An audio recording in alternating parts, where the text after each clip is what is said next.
This story probably might catch you off guard. Seeing how I painfully narrate how my wife and I went from being the talk of the town into an awful recess of a good old time, it sure takes a few seconds to grow into fierce enemies. Just like falling in love never comes with a stipulated time. It just happens all of a sudden. She was peerless. I loved her. She was everything to me. The most beautiful girl I had ever met. She was sensitive and caring to all my needs, for running into her at the mall for the first time till we walked down the aisle in an old cathedral, holding her hands like how kids grow up, new toys. Her beauty never dwarfed. Whenever I saw her, Cupid-shaped lips and the smile it created, it always made me feel joy. My heart. The touch from her slender fingers was also priceless and unmatched. It made me feel so special in ways that I can't even explain. Every time she stroked my back with it, she was one of a kind. Our love was stronger as days went by. The reasons we enjoyed each other's company a lot. Ella, my pretty wife, was so fond of me.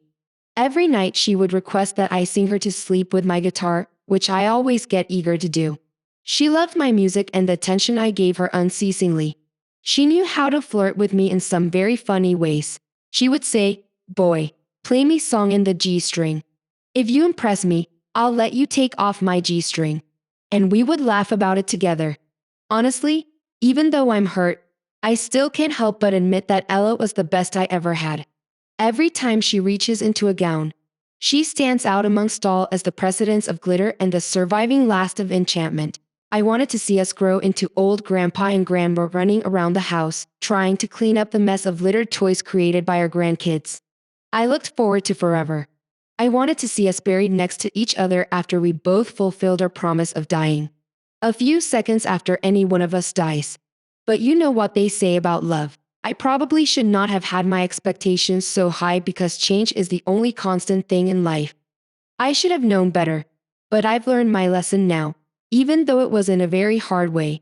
I was never the type of guy to lurk around hoping to find faults and errors in people. I was never the guy to take up my wife's phone trying to see if she was into another guy or she was spying on the biceps of the guy next door. I never found joy in being so petty when I love people. I give them all my trust and never doubt them until they give me reasons not to trust them anymore. I trusted my wife. She was an angel and more jeweled than the charming beseeching of a diamond. But I was forced and displaying pettiness that I never entertained or found pleasure in. Everything changed when we moved to our new house weeks before the last Valentine's Day. Before we moved into our new house. My wife was never the type to aimlessly roam on the balcony. The only times she was on the phone was when she hoped to hear my voice speak to me and have me say countless romantic kinds of stuff to her. One of the things I loved about my wife was that she did not find pleasure in keeping many friends. I was her best friend. I loved that because her possibilities to get the wrong advice were drastically reduced, especially because we've been married for 3 years and we still do not have a baby yet. My wife wanted a child so badly and she felt really pressured before walking out of the house into my car every day. My wife usually places a kiss of prayers on my cheeks and my lips, tightly hugging her chest against my chest. She was always at the threshold, keeping a countdown, praying that I walk in earlier than she expected. She forsook her pride by omitting her love into my hands, hoping that I'd never look into another woman's eyes.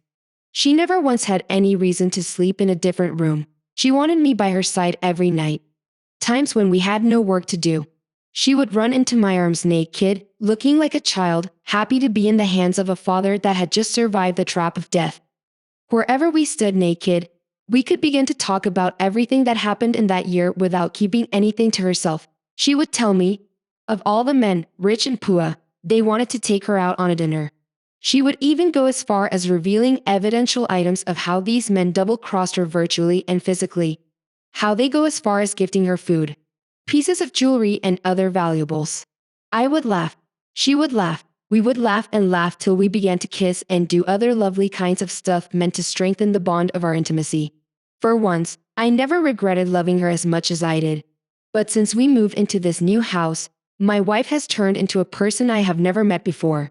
I got promoted at work shortly before we moved into our new house, and that promotion came with greater responsibilities, even though I was able to make more cash. My wife always complained about how lonely she felt whenever I was not around. She really wanted us to have a baby. And believe me, we tried. But life was not fair. She was a sales representative for a furniture store not distant from our new house, although she did most of her job from home. Things changed about a month after we moved to our new house.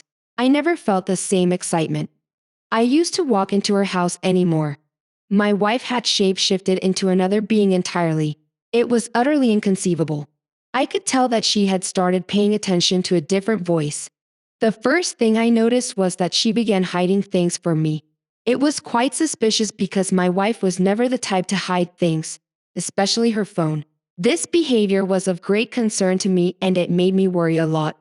I noticed that she started spending a longer time on the balcony, having lengthy conversations over the phone with people I don't know, rather than just with me like we always did in the past. I found that weird.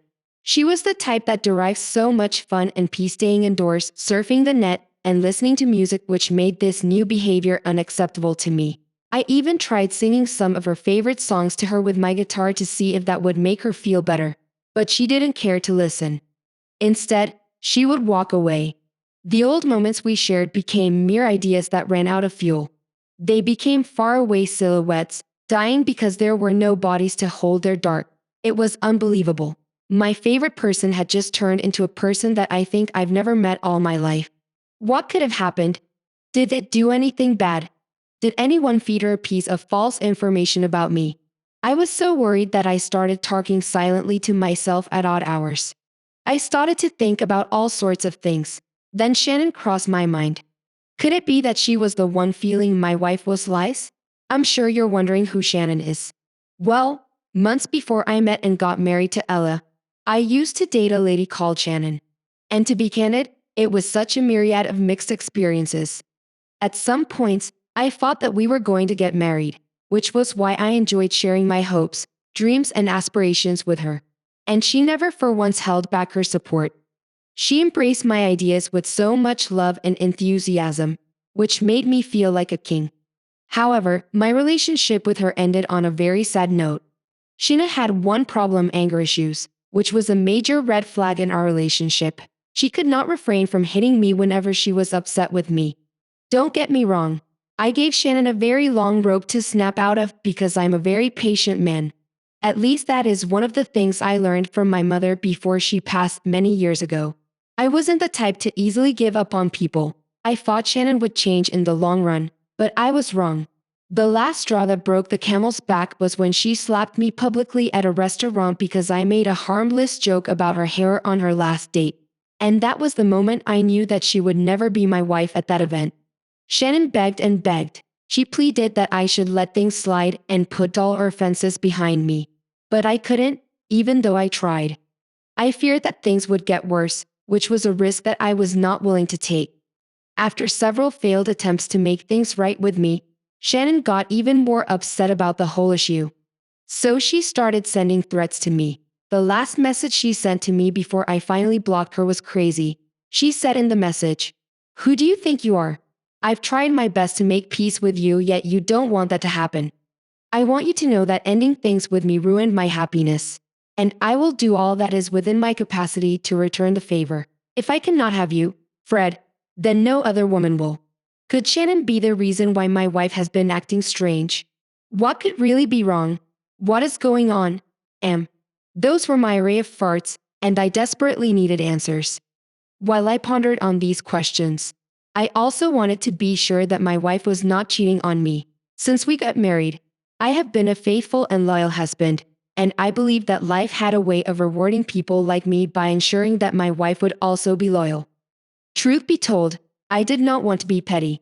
I did not want to go through her phone to find out, as I had never for once thought that she would be seeing someone else, especially because of how much we both have invested into our relationship. It was really hard coming into the fullness of such a thought. I remember the last altercation we had before she turned out this way. It was nothing too deep.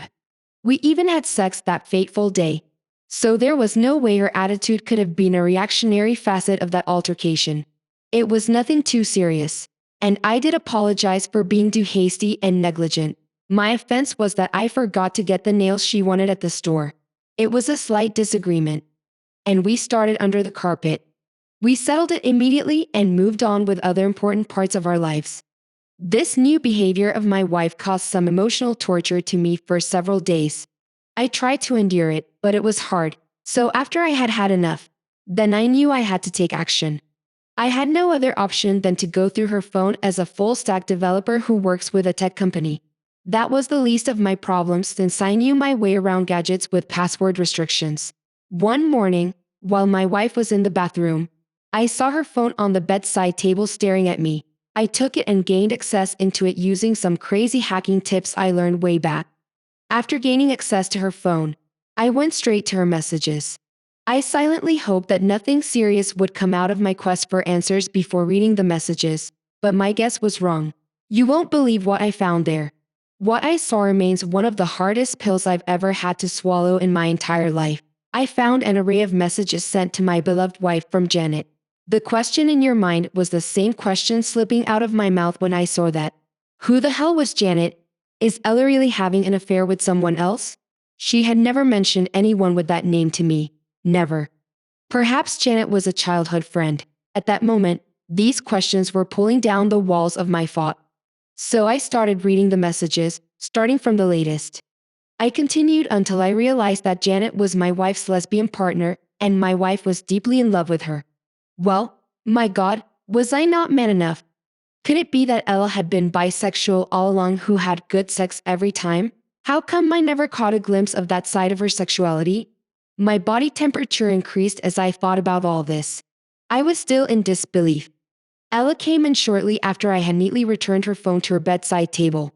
She greeted me and I smiled at her like nothing was wrong with me.